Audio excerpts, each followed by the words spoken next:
Jesus went forth with his disciples across the Kidron Valley, where there was a garden, which he and his disciples entered.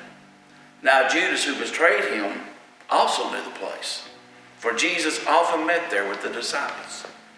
So Judas, procuring a band of soldiers and some officers from the chief priests and the Pharisees, went there with lanterns and torches and weapons. Then Jesus, knowing all that was to befall him, came forward and said to them, "Whom do you seek?" They answered him, "Jesus of Nazareth." Jesus said to them, "I am he." Judas, who betrayed him, was standing with them. When he said to them, "I am he," they drew back and fell to the ground. Again he asked them, "Whom do you seek?" And they said, "Jesus of Nazareth."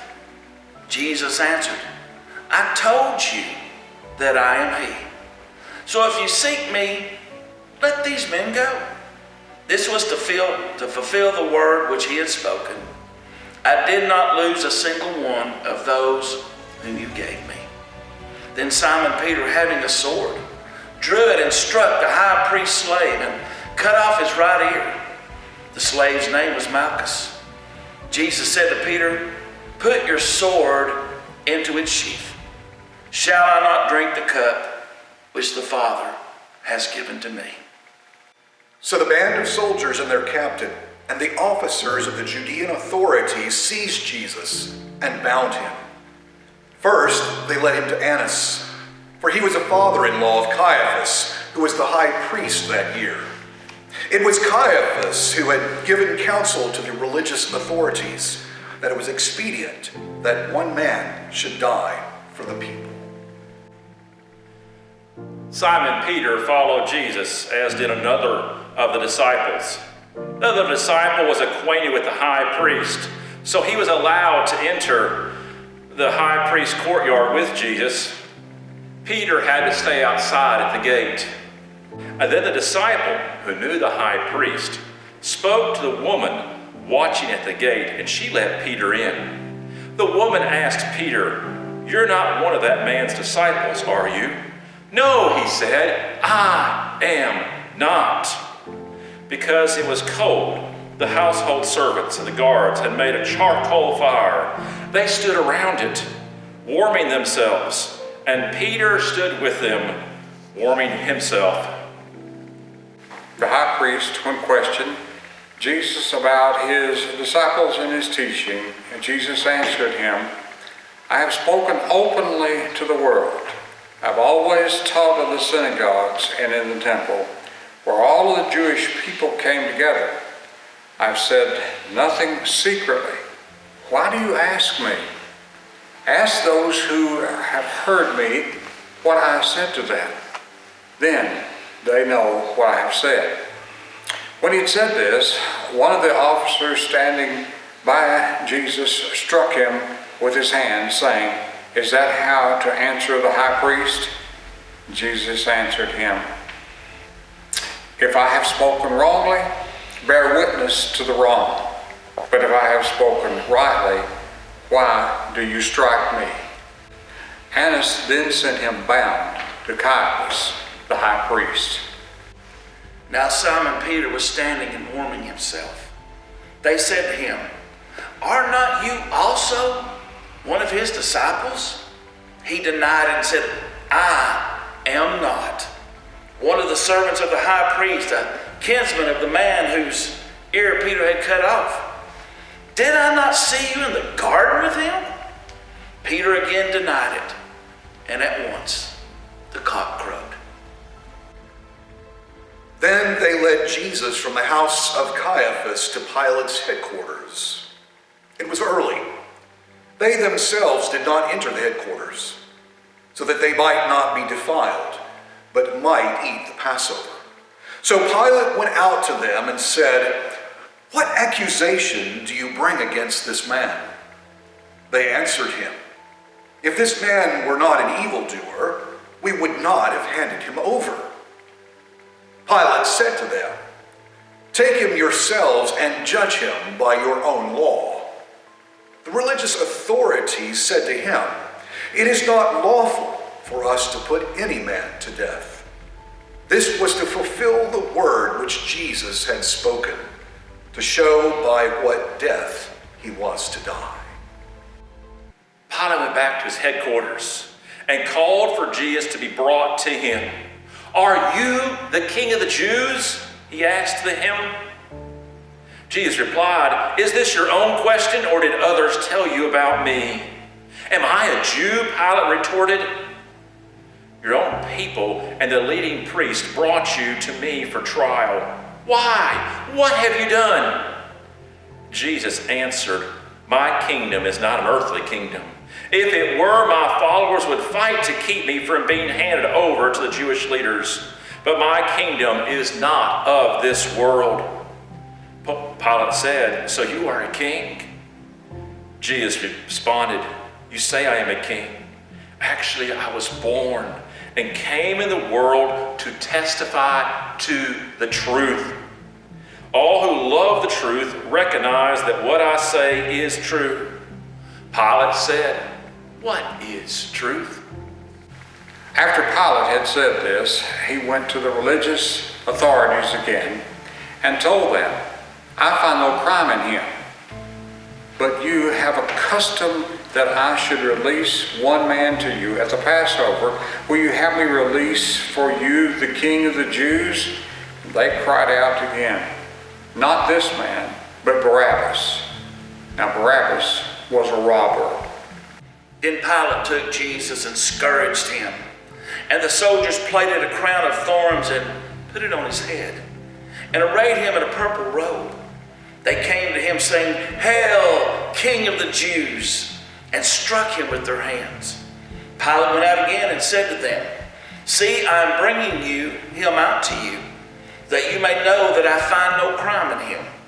So Jesus came out wearing the crown of thorns and the purple robe. Pilate said to them, "Behold the man!" When the chief priests and the officers saw him, they cried out, "Crucify him! Crucify him!" Pilate said to them, "Take him yourselves and crucify him, for I find no crime in him." The religious authorities answered him, "We have a law, and by that law he ought to die, because he has made himself the Son of God." When Pilate heard these words, he was more than afraid. He entered the headquarters again and said to Jesus, "Where are you from?" But Jesus gave no answer. Pilate therefore said to him, "You will not speak to me?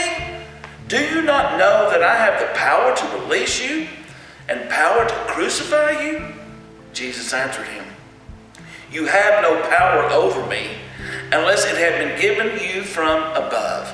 Therefore he who delivered me to you has the greater sin." Upon this, Pilate sought to release Jesus. But the religious authorities cried out, "If you release this man, you are not Caesar's friend. Everyone who makes himself a king sets himself against Caesar." When Pilate heard these words, he brought Jesus out and sat down on the judgment seat at a place called the Pavement, and in Hebrew, Gabbatha. Now it was the day of preparation of the Passover. It was about the 6th hour. He said to the religious authorities, "Behold your king." They cried out, "Away with him! Away with him! Crucify him!"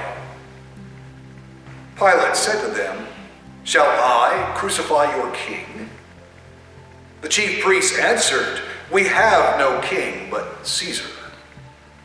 They handed him over to be crucified. So they took Jesus away. Carrying the cross by himself, he went to the place called Place of the Skull. There they nailed him to the cross. 2 others were crucified with him, one on either side, with Jesus between them. And Pilate posted a sign over them that said, "Jesus of Nazareth, the King of the Jews." The place where Jesus was crucified was near the city, and the sign was written in Hebrew, Latin, and Greek, so that many people could read it. Then the leading priest objected and said to Pilate, change it from the King of the Jews to he said, I am the King of the Jews.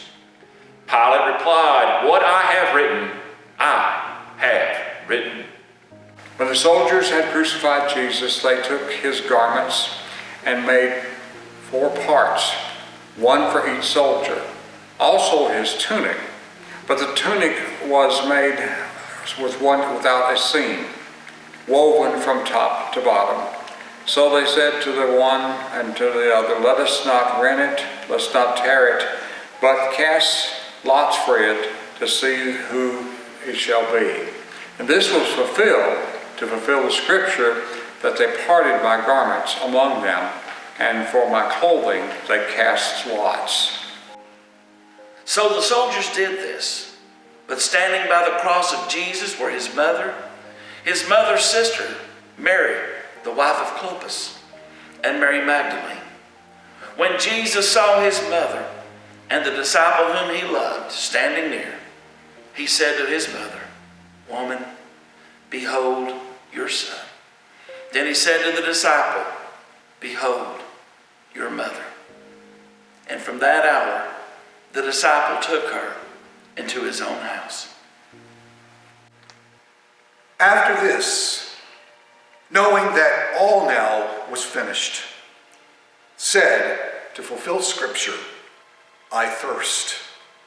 A bowl of vinegar stood there, so they put a sponge full of vinegar on hyssop and held it to his mouth. When Jesus had received the vinegar, he said, It is finished.